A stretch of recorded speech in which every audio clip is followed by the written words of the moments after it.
my name is Melanie Lombard. I'm a senior lecturer in the Department of Urban Studies and Planning at the University of Sheffield. My job includes elements of teaching, research and also administrative roles in the department. So I would say my main area of research interest over the 15 or so years that I've been researching since I finished my PhD has been urban informality. So when I say urban informality, I'm talking about how people live and work outside of regulatory frameworks. But there's a whole set of debates around, particularly what I'm interested in, how they make and remake places and spaces in this context, and how they do that in a way that helps them to address some of the inequalities that often accompany these kind of environments.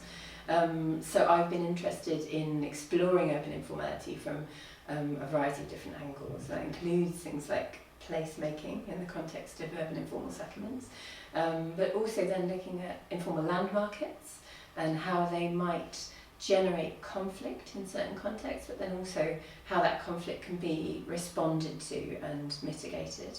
More recently, I've been really interested in how communities in contexts that are characterised by informality are in a position to respond to challenges that come their way. So that might be challenges of civil conflict, that's something I've looked at in Colombia, violence, which is often just more inherent in urban environments, also the health crisis of the pandemic, and more recently just thinking about the notion of crisis as something that is more endemic actually to the crises of poverty and inequality that underlie kind of how people live in informal contexts.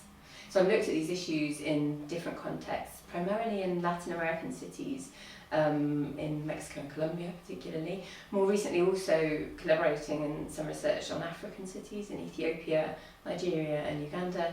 And then I've also been interested in trying to extend this lens to looking at how people are responding to issues around, say, urban austerity in cities in the UK, so in Manchester and London, and trying to compare these different contexts through this lens of urban informality.